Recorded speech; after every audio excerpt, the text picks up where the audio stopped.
गुरुर्ब्रह्मा गुरुर्विष्णु गुरुर्देवो महेश्वरः गुरु साक्षात् परब्रह्म तस्मै श्री गुरवे नमः। ಶ್ರೀ ಜಗದ್ಗುರು ಸಿದ್ಧಾರೂಢರ ಪಾದಕಮಲಗಳಿಗೂ, ಶ್ರೋತ್ರಿಯ ಬ್ರಹ್ಮನಿಷ್ಠ ಸದ್ಗುರು ಬಸವಾನಂದರ ಪಾದಕಮಲಗಳಿಗೂ, ಅವರ ಪ್ರತಿರೂಪದಂಥ ನಿಜಗುಣಪ್ಪನವರ ಪಾದಕಮಲಗಳಿಗೂ ನನ್ನ ದೀರ್ಘದಂಡ ಪ್ರಣಾಮಗಳನ್ನು ಸಲ್ಲಿಸುತ್ತಾ, ಎಲ್ಲ ಮಹಾತ್ಮರ ಪಾದಕಮಲಗಳಿಗೂ ನನ್ನ ದೀರ್ಘದಂಡ ಪ್ರಣಾಮಗಳನ್ನು ಸಲ್ಲಿಸುತ್ತಾ, ಮನದಲ್ಲಿ ಸ್ಮರಿಸಿಕೊಳ್ಳುತ್ತಾ, ತಮ್ಮೆಲ್ಲರಿಗೂ ವಂದಿಸುತ್ತಾ, ಇವತ್ತಿನ ಸ್ವಲ್ಪ ಸಣ್ಣ ಪರಮಾನುಭವಬೋಧೆ ಸಂಧಿ 2ನೇ ಸಂಧಿ ಒಳಗೆ 9ನೇ ಸೂತ್ರದ ಒಂದು ಕೆಲವು ನುಡಿಗಳನ್ನು ನೋಡ್ಕೊಂಡು ಮುಂದೆ ಹೋಗೋಣ. ಈ 9ನೆಯ ಒಂದು ಸೂತ್ರದಲ್ಲಿ ಕೂಡ ಬಹಳ ವಿಶೇಷವಾಗಿ ಹೇಳುತ್ತಾರೆ. ಷಡೂರ್ಮಿಗಳು ಹಿಂದಿನ ಒಂದು ಸೂತ್ರದಲ್ಲಿ ಕೂಡ ಷಡೂರ್ಮಿ ಸತ್ವಗುಣ ಮೊದಲಾದವುಗಳ ಧರ್ಮವು ಆತ್ಮನಿಗಿಲ್ಲ ಅನ್ನುವಂಥದ್ದನ್ನು ಹೇಳಿ, ಈಗ ದೃಶ್ಯ ರೂಪ ಈ ಜಗತ್ತು ಸ್ವಪ್ನದಂತೆ ಆತ್ಮನಲ್ಲಿ ತೋರಿದರೂ ಕೂಡ ಇದರಿಂದ ನಿಜ ಸ್ವರೂಪಕ್ಕೆ ಹಾನಿ ಇಲ್ಲ ಅನ್ನುವಂಥದ್ದನ್ನು ಹೇಳುತ್ತಾರೆ. ಜಗವಿದೆಲ್ಲವೂ ಪುಸಿಯಾಗಿ ಕನಸಿನಂತೆ ಮಗುಳೆ ತೋರ್ಪದು ಬಾಧಿಸದು ನೋಡು ಅಂತ ಹೇಳ್ತಾರೆ. ಯಾಕಂದ್ರೆ ಈ ದೇಹವೇ ಮೊದಲು ಮಾಡಿಕೊಂಡು ತೋರುವಂಥ ಈ ಜಗತ್ತೇನಾದರೆ ಸ್ವಪ್ನದಂತೆ ಸುಳ್ಳಾಗ್ಯದ. ಸ್ವಪ್ನವು ಜಾಗ್ರತ ಕಾಲದಲ್ಲಿ ಸುಳ್ಳಾದರೂ ಕೂಡ ವಾಸನಾ ರೂಪದಿಂದ ಕೆಲವು ವೇಳೆ ನಮಗೆ ತೋರಿದಂಗೆ ಆಗ್ತದೆ, ಕಣ್ಮುಂದೆ ಬಂದಂಗೆ ಆಗ್ತದೆ. ಆದರೆ ಜಗತ್ತಾದರೂ ಕೂಡ ಸುಳ್ಳಂತ ತಿಳಿದ್ರೂ ಕೂಡ ಕೆಲವು ಕಾಲ ವಾಸನೆಯ ರೂಪವಾಗಿ ಮೊದಲಿದ್ದಂತೆ ಹೆಂಗೆ ತೋರ್ತದೋ ಅದರಿಂದ ನಿನ್ನ ನಿಜ ಸ್ವರೂಪಕ್ಕೆ ಬಾಧಕ ಇಲ್ಲ.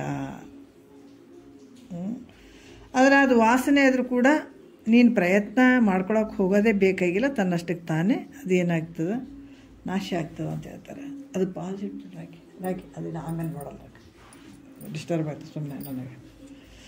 ಅದಕ್ಕೆ ಈ ರೀತಿಯಾಗಿ ಹೇಳ್ತಾರೆ, ಆಮೇಲೆ ನೋಡ ಅಂತೇಳಿ. ಇವಾಗ ಏನು ಹೇಳ್ತಾರೆ 6ನೇ ನುಡಿಯಲ್ಲಿ, 5ನೇ ನುಡಿ ಆಗ್ಯದ ಹೇಳಿದ್ದಾರೆ. ಇವಾಗ 10ನೇ ನುಡಿಯಿಂದ ಕೊನೆಯ ಒಂದು ನುಡಿಯಲ್ಲಿ ಕೂಡ ಹೇಳ್ತಾರೆ, ಜಗತ್ತು ಮಿಥ್ಯ ಅಂತ ತಿಳಿದ್ರೂ ಕೂಡ ಅದು ವಾಸನ ಮೂಲಕ ಮೊದಲು ಹೆಂಗೆ ತೋರ್ತೋ ಹಂಗೆ ತೋರ್ತದ. ಆಮೇಲೆ ಜ್ಞಾನದಿಂದ ಏನು ಪ್ರಯೋಜನ ಅಂತ ಕೇಳಿದ್ರು ಕೂಡ ಹಂಗೆ ಹೇಳಕ್ಕೆ ಬರೋಂಗಿಲ್ಲಪ್ಪ. ಯಾಕಂದರೆ ಅದು ತನ್ನಿಂದವೇ ತಾನೇ ಕೆಡುವುದು ಅವಿದ್ಯೆ ಎಂದು ಒದವಿದ ವಾಸನ ಪದವಾಗಿ ಅದು ತನ್ನೊಳು ಉರಿ ಕೆಟ್ಟು ಹೋಗಲ್ ಆ ಉಳಿದುದು ಅದು ಶುದ್ಧ ಪರಬ್ರಹ್ಮವದು ತಾನೇ ಅಂತ ಕೂಡ ಹೇಳ್ತಾರೆ. ಯಾವುದೇ ಉಪಾಧಿ ಇರದೇ ಇರುವಂಥದ್ದು ಒಂದು ಶುದ್ಧ ಪರಬ್ರಹ್ಮ ಸ್ವರೂಪನೇ ಉಳಿಯುವಂಥದ್ದು. ಯಾಕಂತಂದ್ರೆ ಈ ವಾಸನೆಯಿಂದ ಏನು ಎದರಿಂದ ಈ ವಾಸನೆ ಆಗಿರುವಂಥ ಜಗತ್ತಿನ ವಾಸನೆ ಆಗಿರುವಂಥದ್ದು ಯಾವುದರಿಂದ, ಅಜ್ಞಾನದಿಂದ ಅವಿದ್ಯೆಯಿಂದ ಇದು ಉತ್ಪನ್ನ ಆಗಿರುವಂಥದ್ದು ಜಗತ್ತು ತೋರ್ದಂಗೆ ಆಗ್ತದೆ. ಅದಕ್ಕೆ ಇದು ಕೂಡ ಅದು ತಾನೇ ನಾಶ ಆಗ್ತದೆ, ಹೋಗ್ತದೆ. ಅದ್ರ ವಾಸನೆ ಕೂಡ ಏನು ವಾಸನೆ ಇರುವಂಥದ್ದು ಕೂಡ ಅದು ತಾನೇ ನಾಶ ಆಗ್ತದೆ ಅನ್ನುವಂಥದ್ದನ್ನು ಇಲ್ಲಿ ಹೇಳಿದರು. ಅದಕ್ಕೆ ಅಖಂಡವಾಗಿರುವಂಥದ್ದು, ಪರಿಪೂರ್ಣವಾಗಿರುವಂಥದ್ದು, ನಿಜ ಸ್ವರೂಪವಾಗಿರುವಂಥದ್ದು ನಿನ್ನ ಸ್ವರೂಪ ಐತಪ್ಪ, ಇದಕ್ಕೆ ಮೋಕ್ಷ ಅಂತ ಹೇಳ್ತಾರೆ. ಅದಕ್ಕೆ ಅದೆಲ್ಲ ವಾಸನೆ ಏನಾಗ್ತದೆ, ಜಗದ್ವಾಸನೆ ಅವೆಲ್ಲ ಹೊರಟು ಹೋದರೂ ಕೂಡ ನಿನ್ನ ಸ್ವರೂಪ ಮಾತ್ರ ಉಳಿಯುತ್ತದೆ ಅನ್ನುವಂಥ ಇಂದಿನ ವಿಚಾರದಲ್ಲಿ ಹೇಳಿ, ಇವಾಗ ನಾವು 10ನೆಯ ಒಂದು ಸೂತ್ರವನ್ನು ನೋಡೋಣ. ಯಾಕಂದರೆ ಈ ಜ್ಞಾನದಿಂದನೇ ಜಗತ್ತು ಮಿಥ್ಯ ಅಂತ ಅನಿಸ್ಕೊಳತ್ತದ, ಬೇರೆ ಯಾವುದರಿಂದ ಜಗತ್ತು ಮಿಥ್ಯ ಅಂತ ಅನಿಸ್ಕೊಳಂಗಿಲ್ಲ. ಅದು ಯಾವಾಗ ನಿನಗೆ ಜ್ಞಾನ ಅಳವಡ್ತದ ಆವಾಗ ಈ ಜಗತ್ತು ಮಿಥ್ಯ ಅಂತ ಹೇಳಿಸ್ಕೊಳತ್ತದ. ಅದಕ್ಕೆ ಅಂದರೆ ಅಜ್ಞಾನದಿಂದ ಈ ಜಗತ್ತು ಸತ್ಯ ಅನ್ನಿಸ್ತದೆ, ಜ್ಞಾನದಿಂದ ಮಿಥ್ಯ ಆಗ್ತದೆ. ಅದಕ್ಕೆ ಜ್ಞಾನದ ಬಲದಿಂದ ಅಜ್ಞಾನದ ಕೇಡು ನೋಡಯ್ಯ ಅಂತ ಹೇಳ್ತಾರೆ. ಅದರಿಂದ ಈ ಸತ್ಯ ಮಿಥ್ಯ ಈ ಒಂದು ಭಾವನೆಯ ಮೂಲಕ ಏನಂದರೆ ಜಾಗ್ರದಾದಿ ಅಂದಾಗ ಜಾಗ್ರ ಸ್ವಪ್ನ ಸುಸುಪ್ತಿ ಈ ಅವಸ್ಥೆಗಳು ತೋರ್ತಾವಂತ ಹೇಳ್ತಾ, ಆತ್ಮನ 4 ಅವಸ್ಥೆಗಳಿಗೂ ಬೇರೆ ಆಗಿದ್ದಾನೆ ಅನ್ನುವಂಥ ವಿಚಾರವನ್ನು ಹೇಳ್ತಾರೆ ಅವರು ಈ ಒಂದು 10ನೆಯ ಸೂತ್ರದಲ್ಲಿ ಭಾಳ ವಿಶೇಷವಾಗಿ ಹೇಳ್ತಾರೆ. ಈ ಜಗತ್ತನ್ನುವಂಥದ್ದು, ಜಗತ್ತು ಸತ್ಯ ಮಿಥ್ಯೆ ಅನ್ನುವಂಥದ್ದು ಇವೆಲ್ಲ ಎಲ್ಲಿ ನಡೀತಾವ? ಇಂಥವೆಲ್ಲ ವ್ಯವಹಾರ ಅಂದರೆ ನಿನ್ನ ಭಾವನೆಯ ಮೂಲಕ. ಅದಕ್ಕೆ ಹುಟ್ಟು ಸಾವು ಏನು ಹೇಳ್ತೀವಲ್ಲ, ಹುಟ್ಟು ಸಾವಾಗಿರುವಂಥದ್ದು, ಇದ್ರ ಮಧ್ಯೆ ಹೋರಾಟ ಏನೈತಲ್ಲ, ಈ ಸಂಸಾರ, ಹೆಂಡತಿ, ಮಕ್ಕಳು, ಈ ಶರೀರ ತೋರುವಂಥ ಶರೀರದಲ್ಲಿರುವಂಥ ವ್ಯವಹಾರಗಳು, ಜಾಗ್ರ, ಸ್ವಪ್ನ, ಸುಸುಪ್ತಿ, ತ್ರಿಪುಟಿಗಳು ಇವೆಲ್ಲ ಎಲ್ಲಿ ನಡೀತವೆ ಅಂದರೆ ನಿನ್ನ ಭಾವನೆಯ ಮೂಲಕ ನಡೀತದೆ ಅಷ್ಟೇ ಹೊರತಾಗಿ ವಿಚಾರ ಮಾಡಿದರೆ ಇವು ಯಾವ ನಿಜ ಅಲ್ಲ. ಎಲ್ಲ ನಿನ್ನ ಭಾವನೆಗಳಿಂದನೇ ಇಷ್ಟೆಲ್ಲ ನಡೆದಂಥದ್ದು ನೋಡ್ರಿ. ಅದಕ್ಕೆ ಈ ಆತ್ಮ ಹೆಂಗದನ್ನ 4 ಅವಸ್ಥೆಗಳು ಅದಾವ, ಆ 4 ಅವಸ್ಥೆಗಳಿಗೆ ಬೇರೆ ಆಗಿರುವಂಥದ್ದು ನಿಂದು ಅಂತ ಹೇಳಿ ಇಲ್ಲಿ ಏನು ಹೇಳ್ತಾರ 10ನೇ ನುಡಿ ಇದು ಸೂತ್ರದಲ್ಲಿ, ಗಣಿಸಿದ ಅವಸ್ಥೆ 3 ಅಳಿದು ತೂರೆಯುವುದು ಗುಣಗಂಧ ಅವಸ್ಥೆ ಆತ್ಮನೇ ಅಲ್ಲ. ನೋಡ್ರಿ, ಯಾಕಂತಂದ್ರೆ ಗಣಿಸಿದ ಅಂದರೆ ಲೆಕ್ಕ ಮಾಡಿದಂಥದ್ದು. ಈ 3 ಅಳಿದಂದ್ರೆ ಯಾವುದು ಹೇಳ್ತಾರಲ್ಲ, ಜಾಗ್ರ, ಸ್ವಪ್ನ, ಸುಸುಪ್ತಿ. ಇವು 3 ಅಳಿದ ಮೇಲೆ, ನಾಶ ಆಗಿ ಹೋದ ಮೇಲೆ ಉಳಿಯುವಂಥದ್ದು ತೂರ್ಯ ಅವಸ್ಥೆ ಬರ್ತದಲ್ಲಿ. ಯಾಕಂದ್ರೆ ಜಾಗ್ರ, ಸ್ವಪ್ನ, ಸುಸುಪ್ತಿಗಳನ್ನುವಂಥ 3 ಅವಸ್ಥೆಗಳು ಇವು ಎದರಿಂದ ತೋರಕತ್ತವ? ಹಿಂದೆ ಹೋಗಿದ್ದಾವೆ ಈ ಪದಗಳು, ಇದು ವಿಚಾರ ಹೋಗಿದೆ. ಯಾಕಂದ್ರೆ ಇವೆಲ್ಲ ಎದರಿಂದ ಜಾಗ್ರ, ಸ್ವಪ್ನ, 3 ಗುಣಗಳಿಂದ ತೋರಕತ್ತವ. ಇವು ಜಾಗ್ರ, ಸ್ವಪ್ನ, ಸುಸುಪ್ತಿ ಇವು ಅವಸ್ಥೆಗಳಿಂದ ತೋರಕತ್ತವಲ್ಲ, ಸತ್ವ, ರಜೋ, ತಮೋ ಈ ಗುಣತ್ರಯಗಳ ಮೂಲಕ ತೋರ್ತವೆ ಇವು. ಮತ್ತು ಈ ಅವಸ್ಥೆಗಳು ನಾಶವಾದ ಬಳಿಕ ನೋಡ್ರಿ, ಯಾಕಂದರೆ ಈ ಜ್ಞಾನದಿಂದ ನಾಶ ಆಗ್ತವೆ, ಸುಮ್ಮನೆ ನಾಶ ಆಗಲ್ಲ ಇವು. ಅದಕ್ಕೆ ವರ ಜಾಗ್ರ, ವರ ಸ್ವಪ್ನ ಅವು ಮುಂದೆ ಬರ್ತಾವೆ. ಇವೆಲ್ಲ ನಮಗೆ ಕಾಣಿಸ್ತದಲ್ರಿ, ಜಾಗ್ರ ಕಾಣಿಸ್ತದೆ ಮತ್ತು ಸ್ವಪ್ನ, ಸುಸುಪ್ತಿ ಇವೆಲ್ಲ ತೋರ್ತಾವಲ್ಲ, ಇವು ಹಂಗೆ ಹೋಗ್ತಾವೇನಂದ್ರೆ ಹಂಗೆ ಹೋಗಂಗಿಲ್ಲ.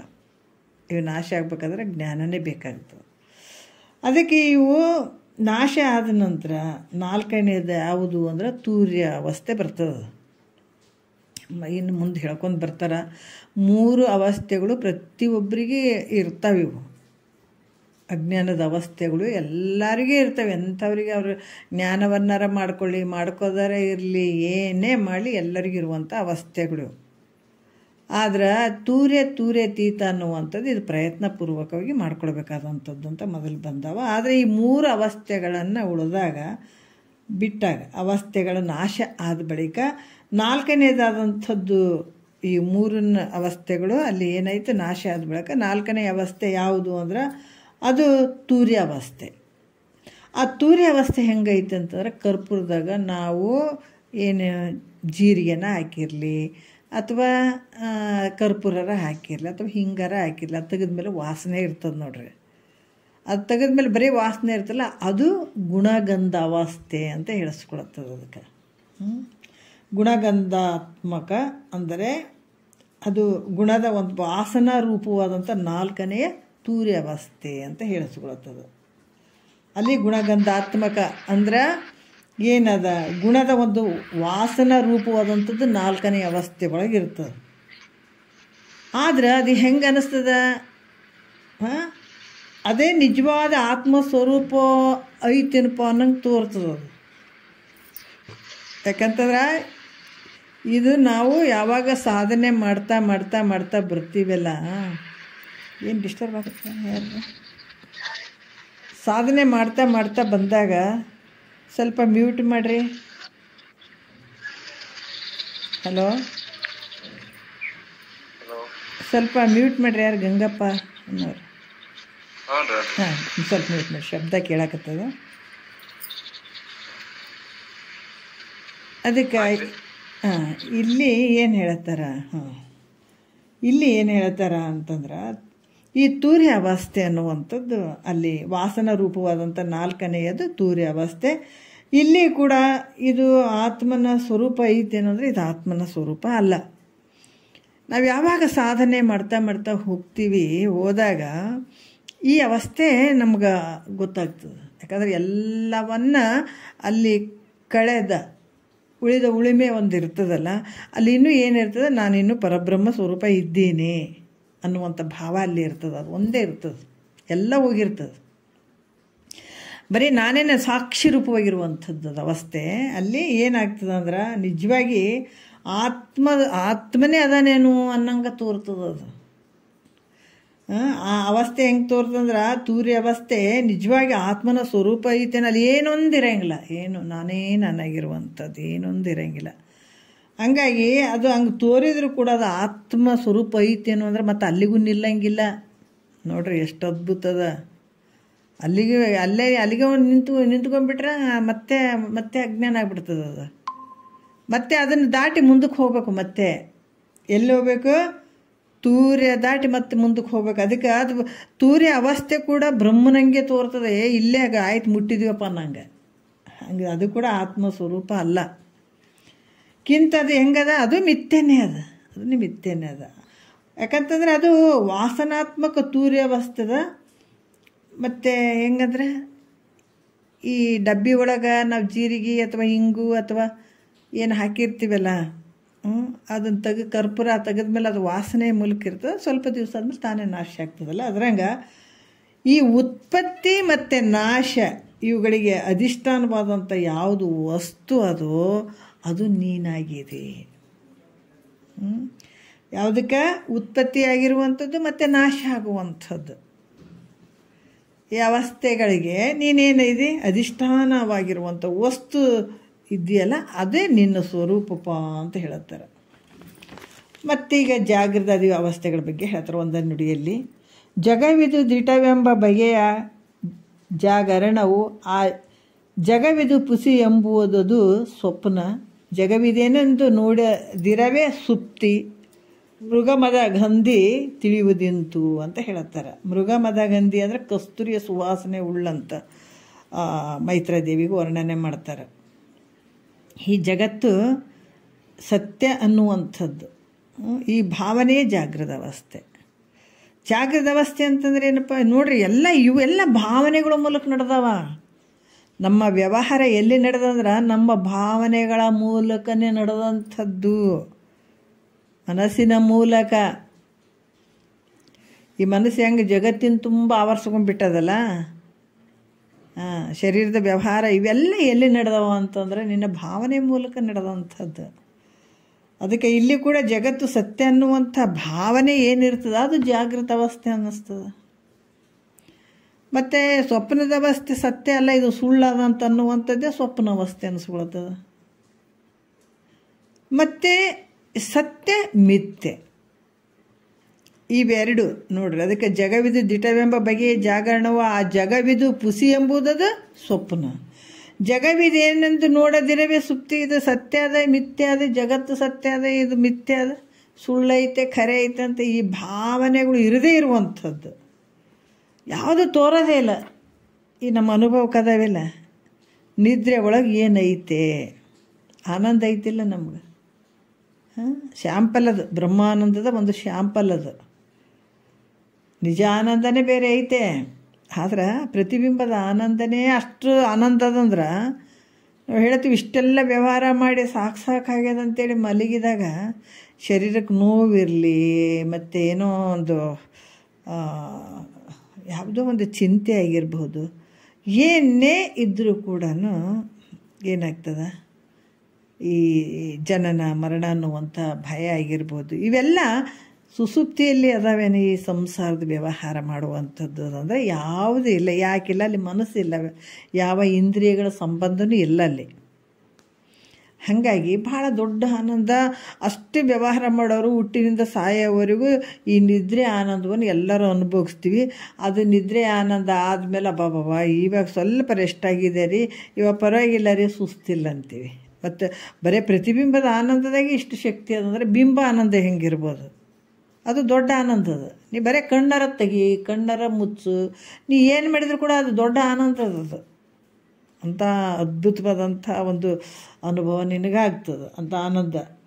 ಅದಕ್ಕೆ ಇಲ್ಲಿ ಕೂಡ ಏನು ಹೇಳ್ತಾರ ಅಂದ್ರೆ ಈ ಜಗತ್ತು ಸತ್ಯ ಅನ್ನುವಂಥದ್ದು ಭಾವನೆ ಜಾಗೃತ ಅವಸ್ಥೆ ಅನ್ನಿಸ್ತದೆ, ಸುಳ್ಳು ಅನ್ನುವಂಥ ಭಾವನೆ ಸ್ವಪ್ನ. ಇವೆರಡೂ ಇಲ್ಲ, ಸತ್ಯನೂ ಇಲ್ಲ ಮಿಥ್ಯನೂ ಇಲ್ಲ, ಯಾವುದಿಲ್ಲ. ಎರಡೂ ಭಾವನೆಗಳ ತೋರದೇ ಇರುವಂಥದ್ದೇ ಸುಪ್ತಿ ಅವಸ್ಥೆ ಅಂತ ನೀ ತಿಳುಕೋ ಮೈತ್ರ.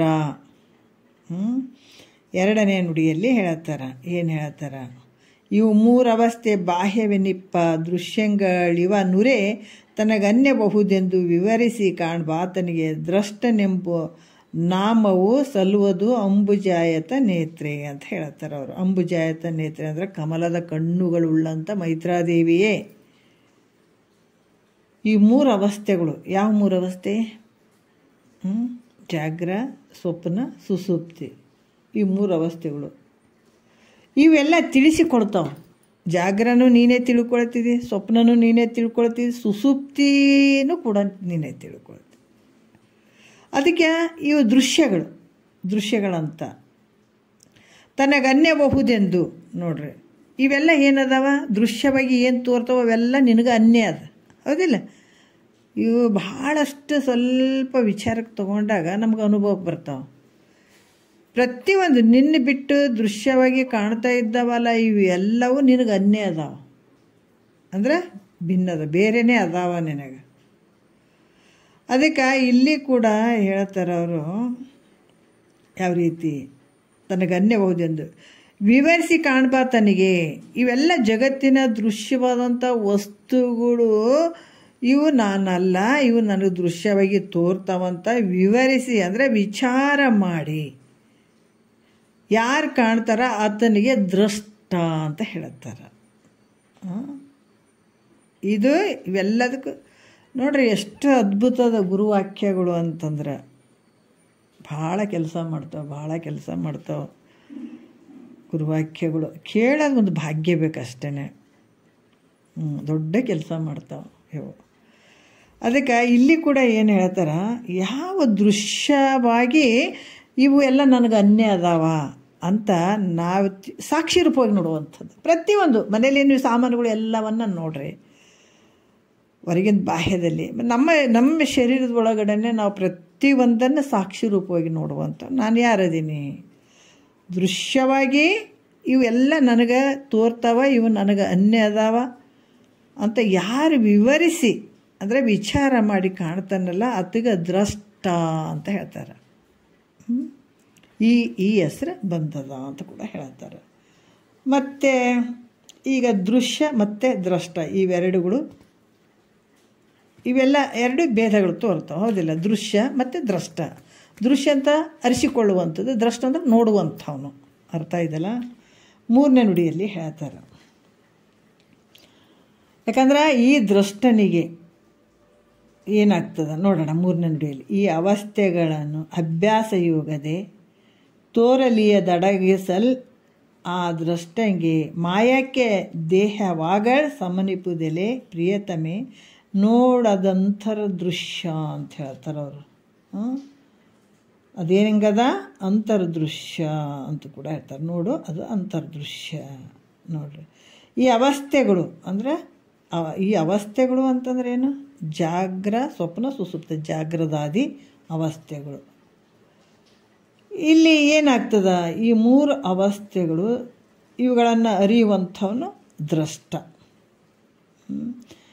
ಆದ್ರೆ ಇವು ಹೆಂಗೆ ಈ ಅಭ್ಯಾಸ ಯೋಗದೇ ತೋರಲಿಯದಡಗಿಸಲ್ ನೋಡ್ರಿ. ಯಾಕಂತಂದ್ರೆ ಯಾವಾಗ ಇವು ಅವಸ್ಥೆಗಳನ್ನು ಅಭ್ಯಾಸ ಯೋಗದಿಂದ ಅಂದರೆ ಅಭ್ಯಾಸ ಮಾಡೋದ್ರಿಂದ ಈ ಅಭ್ಯಾಸಗಳು ಯಾಕಂದರೆ ಅನುಸಂಧಾನ ಮಾಡುವಂಥ ಸ್ವರೂಪಾನುಸಂಧಾನ ರೂಪ ಅಭ್ಯಾಸ ಯೋಗದಿಂದ ಏನು ಮಾಡಬೇಕದು? ಪದೇ ಪದೇ ಗುರುವಾಕ್ಯವನ್ನು ಚಿಂತನೆ ಮಾಡುವಂಥದ್ದು. ನೋಡ್ರಿ ಎಲ್ಲಿ ದೂರ ಹೋಗ್ಬೇಕಾಗಿಲ್ಲ, ನಮ್ಮೊಳಗಡೆನೇ ನಾವು ವಿಚಾರ ಮಾಡಬೇಕು. ಅದಕ್ಕೆ ಹೇಳ್ತಾರೆ ಗುರುಗಳು ಎಂಥವ್ರು ಬೇಕು? ಶ್ರೋತ್ರಿಯ ಬ್ರಹ್ಮನಿಷ್ಠ ಸದ್ಗುರುಗಳು ಆಗಬೇಕು. ಅದಕ್ಕೆ ಯಾವುದು ಶ್ರುತಿ ಗುರುಗಳ ಬೋಧೆಯದು ತತ್ವಮಸಿ ಎಂದು ನುತಿಸಲಾನಾರೆಂದು ಬೆಸೆಗೊಂಡ ಬಗೆಗೆ ಗತಿಯಾವುದಿನ್ನು ತನ್ನುಳುಮೆ ತನ್ನೊಳಗಲ್ಲಾದಿ ತರಂಗಳಲ್ಲಿ ಭೇದಿಸಲುಂಟೆ ಬರಿದೆ. ಎಷ್ಟು ಅದ್ಭುತವಾಗಿ ಹೇಳ್ತಾರಲ್ಲ. ಶ್ರುತಿ ಗುರುಗಳ ಬೋಧೆಯದು ತತ್ವಮಸಿ ಎಂದು ಅದಕ್ಕೆ ಈ ರೀತಿಯಾಗಿ ಏನು ಹೇಳ್ತಾರೆ, ಸ್ವರೂಪಾನುಸಂಧಾನವನ್ನು ಮಾಡ್ತಾ ಇರುವಂಥದ್ದು ಸದ್ಗುರು ಹೇಳಿದಂಥ ವಾಕ್ಯಗಳನ್ನು ಅದನ್ನು ಬಿಟ್ಟು ಕಡೆಗೆ ಹೋಗಬಾರ್ದು. ನಮ್ದು ಹೆಂಗಂತಂದ್ರೆ ಪ್ರತಿ ಏನು ಗುರು ಹಾಕಿ ಇವನ್ನ ಹೆಂಗಂದ್ರೆ ತಗೊಳ್ಬೇಕು, ಅರಗಿಸ್ಕೊಳ್ಬೇಕು.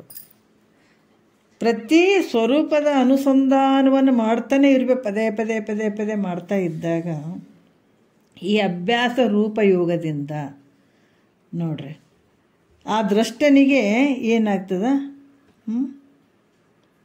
ಈ ಮಾಯನಾಮಕ ಶರೀರ, ದ್ರಷ್ಟನಿಗೆ ಮಾಯನಾಮಕ ಶರೀರ ಬರ್ತದೆ, ಅಥವಾ ಮಹಾಕಾರಣ ನಾಮಕ ಶರೀರ ಪ್ರಾಪ್ತಿ ಆಗ್ತದೆ ಅಂತ ಹೇಳ್ತಾರೆ. ಮಾಯಕ್ಕೆ ದೇಹವಾಗಳ ಸಮನಿಪುದಲೇ ಪ್ರಿಯತಮೆ ನೋಡ್ ಅಂತರ್ದೃಶ್ಯ ಅಂತ ಹೇಳ್ತಾರೆ. ಯಾಕಂದ್ರೆ ಈ ಏನಾಗ್ತದ, ಮಾಯಕ್ಕೆ ಈ ಶರೀರ ಅಲ್ಲಿ ಪ್ರಾಪ್ತ ಆಗ್ತದೆ. ಈ ದೇಹ ಆದರೂ ಹೆಂಗದಂದ್ರೆ ಅಂತರದಲ್ಲಿಯೇ ದೃಶ್ಯವಾಗುವುದು. ಅದೇನಾಗ್ತದ, ಅಂತರದಲ್ಲಿಯೇ ಅದು ದೃಶ್ಯ ಆಗ್ತದ. ಆದರೂ ಕೂಡ ಅದು ನಿನ್ನಿಂದಲೇ ತಿಳಿಸಿಕೊಡ್ತದೆ. ಇದು ಕೂಡ ಯಾಕಂದರೆ ಈ ದ್ರಷ್ಟ ನಾನು ನೋಡ್ತಾ ಇದ್ದೀನಿ, ಎಲ್ಲಕ್ಕೂ ಸಾಕ್ಷಿ ಇದ್ದೀನಿ ಅನ್ನುವಂಥದ್ದು ಅಂದ್ಕೊಂಡು ಆ ಸ್ವರೂಪದ ಅನುಸಂಧಾನವನ್ನು ಮಾಡ್ತಿರ್ತಾನಲ್ಲ, ಆವಾಗ ಮಾಯಕ್ಕೆ ಶರೀರ ಒದಗ್ತದ. ಆದರೂ ಕೂಡ ಇದು ದೇಹ ಆದರೂ ಕೂಡ ಅಂತರದಲ್ಲಿಯೇ ದೃಶ್ಯ ಆಗಿರುವಂಥದ್ದು. ಹಾಗಾಗಿ ಅದೇ ಅಂದರೆ ತನ್ನಿಂದ ಅದು ತಿಳಿಸಿಕೊಡುವಂಥದ್ದು, ಅದು ಕೂಡ ತನ್ನಿಂದ ನೀನೇ ಅರ್ಥಗೊಳ್ತಿದ್ದೆ ಅದನ್ನು ಕೂಡ ಅನ್ನುವಂಥದ್ದು. ಮತ್ತು ಮಾಯ ದೇಹದ ಧರ್ಮ ಏನಪ್ಪ ಅಂದ್ರೆ ಇಲ್ಲಿ ಕೂಡ ಹೇಳ್ತಾರೆ, ಮನ ವಿಡಿದ ಅರಿವ ಚೇತನವ ಅಚೇತನವನ್ನೊಂದು ಇನಿಸ್ ಅಗಲದೆ ಮನಮಿವು ತೋರ ತನುವಿನಲ್ಲಿಯೇ ತೋರಿಕೆ ಅಳಿದು ನಿಂದುದೇ ಮಾಯ ತನು ಧರ್ಮವುದು ತೂರ್ಯವೆನಿಪ್ಪುದು ಅಂತ ಹೇಳ್ತಾರೆ. ಏನು ಹೇಳ್ತಾರೆ ಇಲ್ಲಿ, ಮನವಿಡಿದು ಅರಿವ ಚೇತನವ ಅಂದ್ರೆ ಮನಸ್ಸನ್ನು ಸಾಧನೆ ಮಾಡಿಕೊಂಡು ಹೊರಗಿನ ಶಬ್ದಾದಿ ವಿಷಯಗಳನ್ನು ಅರಿಯುವಂಥ ಚೇತನು ನೋಡ್ರಿ. ಯಾಕಂದ್ರೆ ಈ ಅಭಾಸ ಚೈತನ್ಯದೊಡನೆ ಕೂಡಿದಂಥ ಮನಸ್ಸುಳ್ಳದ್ದು ನೋಡ್ರಿ. ಅಭಾಸ ಯಾವಾಗಲೂ ಇರುವಂಥದ್ದು. ಏನು ಹೇಳ್ತಾರೆ, ಇದೇನು ಮಾಡ್ತದೆ ಅಂತಂದ್ರೆ ಈ ಈ ಈ ಚೈತನ್ಯದಿಂದ ಕೂಡಿದಂಥದ್ದು ಈ ಮನಸ್ಸುಳ್ಳಂಥ ಈ ಪ್ರಾಣಿಗಳ ಚೇತನ ರೂಪಗಳಂತ ಹೇಳುವಂಥದ್ದು. ಚೈತನ್ಯದಿಂದ ಕೂಡಿದಂಥದ್ದು ವ್ಯವಹಾರ ಮಾಡುವಂಥದ್ದು, ಇದಕ್ಕೆಲ್ಲ ಈ ಮನಸ್ಸು ಉಳ್ಳಂಥ ಪ್ರಾಣಿಗಳಿಗೆ ಚೇತನ ರೂಪಗಳಂತ ಹೇಳ್ತೀವಿ. ಇದು ಇಲ್ಲದಿರುವಂಥದ್ದು ಯಾವುದು, ಅಚೇತನಗಳು ಅಂತ ಹೇಳ್ತೀವಿ. ಚೇತನ ಅಚೇತನ, ಈ ಚೇತನ ಅಚೇತನದಿಂದ ಕೂಡಿದಂಥ ಈ ಜಗತ್ತನ್ನು ಏನು ಮಾಡ್ತದೆ, ಈ ಮನಸ್ಸೇ ತಿಳ್ಕೊಳ್ತದೆ. ಇದನ್ನು ಚೇತನದಿಂದ ಕೂಡಿದಂಥದ್ದನ್ನು ತಿಳ್ಕೊಳ್ತದೆ, ಅಚೇತನದಿಂದ ಕೂಡಿದಂಥದ್ದನ್ನು ಕೂಡ ಈ ಮನಸ್ಸು ತಿಳ್ಕೊಳ್ತದೆ. ಮತ್ತು ಈ ಅರಿಯುವಂಥದ್ದನ್ನು ಬಿಟ್ಟು ಏನು ತಿಳ್ಕೊಳಕತ್ತದಲ್ಲ, ಇದನ್ನು ತಿಳ್ಕೊಳ್ಳೋದನ್ನು ಬಿಟ್ಟು ಆ ಸ್ಥೂಲ ಶರೀರದಲ್ಲಿ ಏನಾದ್ರೆ ಅಡಗಲಾಗಿ, ಅಂದ್ರೆ ಸಂಪೂರ್ಣವಾಗಿ ನೀನು ಅರಿಯುವಂಥದ್ದು ಈ ಜಗತ್ತಾಗಿರ್ಬೇಕು, ನಾನು ನೀನು ಅನ್ನುವಂಥದ್ದಾಗಿರ್ಬೋದು, ಈ ಶರೀರ ಆಗಿರ್ಬೋದು, ಶರೀರದಲ್ಲಿ ಇಂದ್ರಿಯಗಳಾಗಿರ್ಬೋದು, ಎಲ್ಲವನ್ನ ಅಲ್ಲೇನಾಗ್ಯದ ಅದು ಲಯ ಆಗಿರುವಂಥದ್ದು, ಅಂದ್ರೆ ಅಡಿಗೆ ಬಿಡುವಂಥದ್ದು. ಎಲ್ಲಿ, ಸ್ಥೂಲ ಶರೀರದಲ್ಲಿ ಅಡಗಲಾಗಿ. ಯಾಕಂದ್ರೆ ಎಲ್ಲವನ್ನು ಅರಿಯುವಂಥದ್ದು ಕೂಡ ಇಲ್ಲ ಅಲ್ಲಿ. ಅರಿಯುವುದನ್ನು ಬಿಟ್ಟು ತನ್ನ ಸ್ಥೂಲ ಶರೀರದಲ್ಲಿ ಲಯ ಆಗಿರುವಂಥದ್ದು ಅಡಗುವಂಥದ್ದು. ಅದಕ್ಕೆ ಮಾಯ ಶರೀರದ ಧರ್ಮ ನೋಡೋದು. ಈ ರೀತಿ ಇರುವಂಥದ್ದು ಮಾಯ ಶರೀರದ ಧರ್ಮ. ಅಂದ್ರೆ ಅಭಾಸ ಚೈತನ್ಯದೊಡಗೂಡಿದಂಥ ಮನಸ್ಸು ನೋಡ್ರಿ ಇಂದ್ರಿಯಗಳ ಮೂಲಕ ಹೊರಗೆ ಬರ್ತದೆ. ಬಂದು ಅದು ಚೇತನ ಮತ್ತು ಅಚೇತನವಾದಂಥ ಜಗತ್ತನ್ನು ಅರಿಯುವಂಥದ್ದು ಇದಕ್ಕೆ ವಿಸ್ತಾರ ಅಂತ ಹೇಳುತ್ತಾರೆ.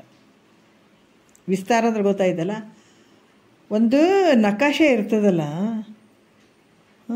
ನಕಾಶೆ ಮುಂದೆ ಕೂಡ ಹೇಳ್ತಾರೆ ಅವರು.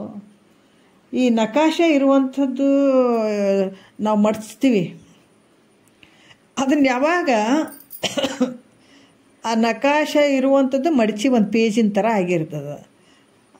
ಈಗ ಇಂಡಿಯಾದ್ದು ಅದನ್ನು ಹಿಂಗೆ ತೆಗೆದು ಓಪನ್ ಮಾಡಿದರೆ ಅಲ್ಲಿ ಎಲ್ಲ ಡಿಸ್ಟಿಕ್ಗಳು ನಮಗೆ ಕಾಣಿಸ್ತವೆ. ಹೌದಿಲ್ಲ? ಯಾವಾಗ ಅದು ಪೇಜ್ ಹಿಂಗೆ ಅಗಲ್ ಮಾಡಿದ್ದೀವಲ್ಲ ಅವೆಲ್ಲ ಡಿಸ್ಟಿಕ್ಗಳು, ಇಲ್ಲಿ ಗುಲ್ಬರ್ಗ ಅದಂತೀವಿ, ಇಲ್ಲಿ ಬೀದರ್ ಅದಂತೀವಿ, ಇಲ್ಲಿ ರಾಯಚೂರು ಅಂತೀವಿ, ಎಲ್ಲ ಕಡೆ ಕಾಣಿಸ್ತದೆ. ಅದು ವಿಸ್ತಾರ ಅಂತ ಅನ್ನುವಂಥದ್ದು.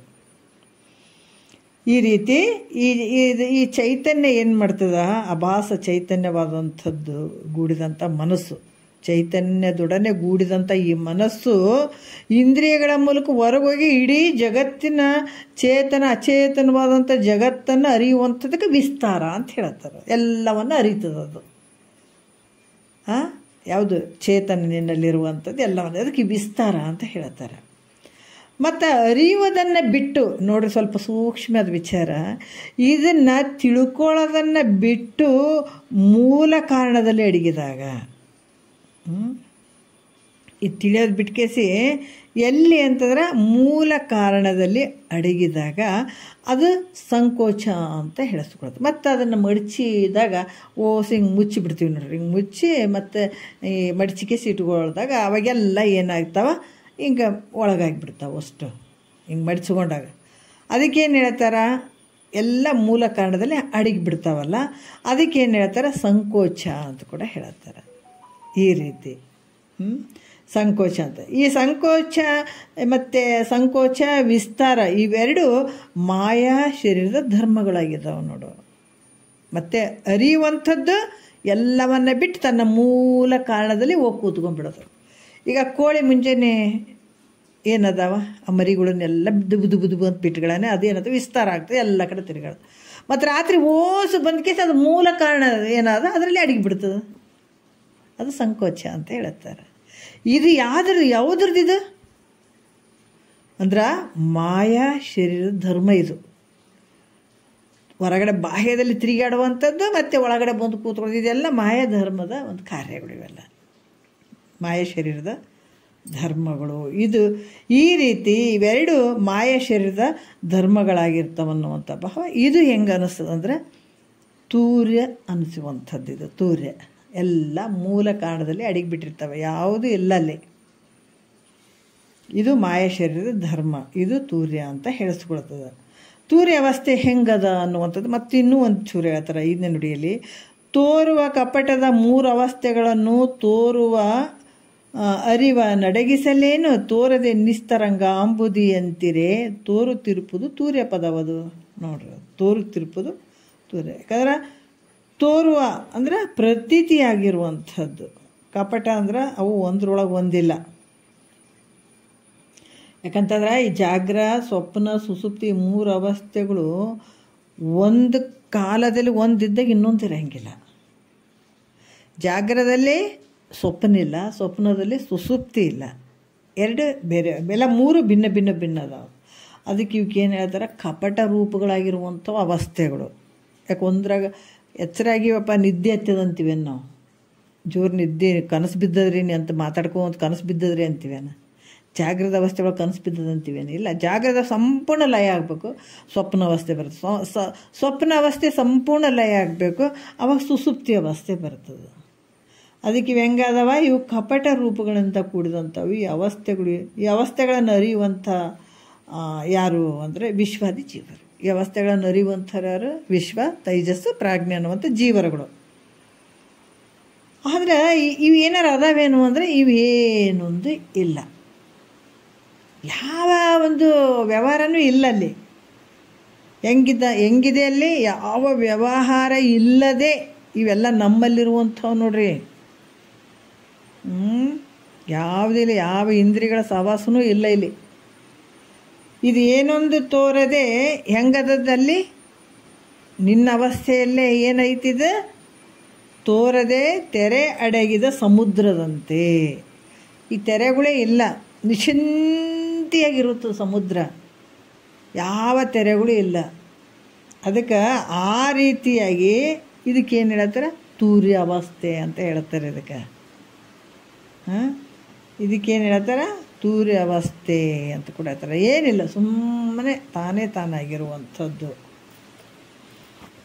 ಮತ್ತು ಇಲ್ಲಿ 6ನೇ ನುಡಿಯಲ್ಲಿ ಕೂಡ ಹೇಳ್ತಾರೆ, ಏನು ಹೇಳ್ತಾರೆ, ಗುಣಗಂಧ ಅವಸ್ಥೆ ನಿರ್ಗುಣ ಪದ ಒಲ್ತು ಮತ್ತೆಣಿಸಲ್ ಅಚ್ಚಸಿಯಾಗಿ ಸತ್ವಾದಿ. ಇಲ್ಲಿ ಏನು ಹೇಳ್ತಾರೆ ಅಂತಂದ್ರೆ, ಅಚ್ಚರಿಯಾಗಿ ಸ್ವಲ್ಪ ಮಿಸ್ಟೇಕ್ ಆಗಿದೆ. ಗುಣಗಂಧಾವಸ್ಥೆ ನಿರ್ಗುಣ ಪದ ಒಲ್ತು ಮತ್ತೆಣಿಸಲ್ ಅಚ್ಚಸಿಯಾಗಿ ಸತ್ವಾದಿ ಗುಣದಿಂದೇ ತೋರ್ಪ ಅವಸ್ಥಾತ್ರಯವಲ್ಲಿದು ಗುಣನಿಧಿ ತೂರ್ಯವೆಂದೆನಿಪುದು ಅಂತ ಇಲ್ಲಿ ಕೂಡ ಹೇಳ್ತಾರೆ. ತೂರ್ಯ ಅವಸ್ಥೆಯ ಗುಣಾವಸ್ಥೆ ಅಲ್ಲ ಅನ್ನುವಂಥದ್ದು, ನಿರ್ಗುಣಾವಸ್ಥೆಯೂ ಅಲ್ಲ, ಎರಡೂ ಅಲ್ಲ ಅನ್ನುವಂಥ ವಿಚಾರವನ್ನು ಇಲ್ಲಿ ಹೇಳ್ತಾರೆ. ಏನು ಹೇಳಿದರು? ಗುಣಗಂಧಾವಸ್ಥೆ ಅಂದರೆ ಈ ತೂರ್ಯ ಅಂತಂದ್ರೆ ಆ ಗುಣಗಳ ಗಂಧದ ವಾಸನೆ ಅಂತ ಹೇಳಿದರು, ವಾಸನೆಯ ಅವಸ್ಥೆ ಕೂಡ ಅಂತ ಹೇಳಿದರು. ಅದಕ್ಕೆ ಈ 4ನೇ ಅವಸ್ಥೆ ಹೆಂಗಂದ್ರೆ ಅವಸ್ಥೆಯು ಗುಣಗಳ ವಾಸನಾತ್ಮಕವಾಗಿರ್ತದೆ. ಆದ್ದರಿಂದ ಸತ್ವಾದಿ ಗುಣಗಳ ಮೂಲಕ ತೋರುವ ಜಾಗ್ರದಾದಿ ಅವಸ್ಥೆನೂ ಅಲ್ಲ ಇದು. ಅಂದರೆ ಡಬ್ಬಿ ಒಳಗೆ ಕರ್ಪೂರ ಐತೇನು? ಕರ್ಪೂರನೂ ಇಲ್ಲ, ಹೌದಿಲ್ಲ? ಯಾಕಂದ್ರೆ ಈ 4ನೇ ಅವಸ್ಥೆ ಹೆಂಗಂತಂದ್ರೆ ವಾಸನಾತ್ಮಕ ಗುಣಗಳ ವಾಸನಾತ್ಮಕವಾಗಿರ್ತದೆ. ಆದರೆ ಸತ್ವಾದಿ ಗುಣಗಳ ಮೂಲಕ ತೋರುವಂತಹ ಜಾಗೃತಿ ಅವಸ್ಥೆ ಅಲ್ಲ ಇದು. ಸತ್ವ ರಜೋತಮ 3 ಗುಣಗಳಿಂದ 3 ಅವಸ್ಥೆಗಳು ತೋರಿದಾವೆ. ಆದರೆ ಇದು ಗುಣಗಂಧ ಅವಸ್ಥೆ ಅಂತ ಅನ್ನುವಂಥದ್ದು ಬರೀ ಗುಣಗಳ ವಾಸನೆಯಿಂದ ತೋರಿದಂಥದ್ದು ತೂರ್ಯ ಅವಸ್ಥೆ. ಹಾಗಾಗಿ ಈ ಜಾಗೃತಾದಿ ಅವಸ್ಥೆ ಹಂಗೆ ಇದು ಅಲ್ಲ. ಯಾವುದೊಂದು ಗುಣವಿಲ್ಲದೆ ನಿರ್ಗುಣ ಸ್ವರೂಪವೂ ಅಲ್ಲ. ಯಾವುದೇ ಒಂದು ಗುಣ ಇಲ್ಲದೆ ಇರುವಂಥ ನಿರ್ಗುಣ ಸ್ವರೂಪನೂ ಅಲ್ಲ. ಹೆಂಗಿರ್ತದದು? ಈ ಕಡೆ ನಿರ್ಗುಣನೂ ಅಲ್ಲ, ಈ ಕಡೆ ಗುಣಗಂಧಾವಸ್ಥೆ ಏನು ಗುಣದಿಂದ ಕೂಡಿದಂಥ ಅವಸ್ಥೆಗಳು ಕೂಡ ಅಲ್ಲ. ಅದು ಹೆಂಗದಂದ್ರೆ ಗುಣಗಂಧಾವಸ್ಥೆಯಾಗಿರ್ತದೆ ಅನ್ನುವಂಥ ತಿಳ್ಕೊ. ಅಂದ್ರೆ ಗುಣಗಳ ಗಂಧದ ಅವಸ್ಥೆ, ಅದು ಗಂಧಾವಸ್ಥೆ. ಆ ಕಡೆ ಪೂರ್ತಿ ನಿರ್ಗುಣನೂ ಅಲ್ಲ, ಈ ಕಡೆ ಪೂರ್ತಿ ಗುಣಗಳಿಂದ ಕೂಡಿದಂಥದ್ದೂ ಅಲ್ಲ. ಈ ಅವಸ್ಥೆಗೆ ತೂರ್ಯ ಅವಸ್ಥೆ ಅಂತ ಹೇಳುತ್ತದೆ ನೋಡ್ರಿ.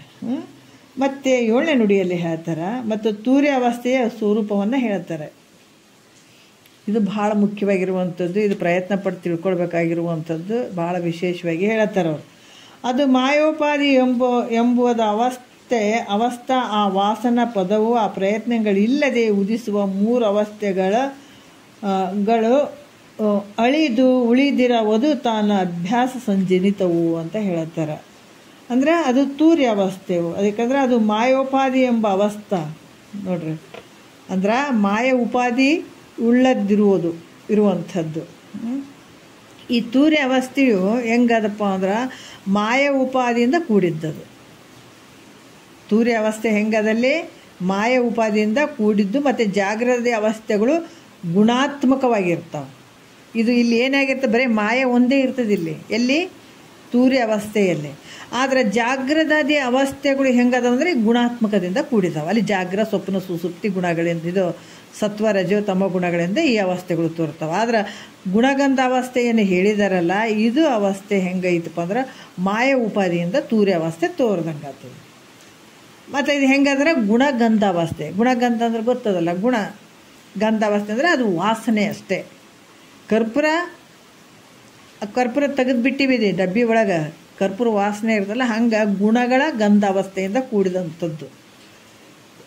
ಮತ್ತು ಈ ಸಕಲ ಜೀವಗಳು ಏನೊಂದು ಪ್ರಯತ್ನ ಮಾಡದಿದ್ರು ಕೂಡ ಇವರು ಯಾರು ಪ್ರಯತ್ನ ಮಾಡ್ತೀವೇನು ಇವತ್ತು? ಯಾವುದು?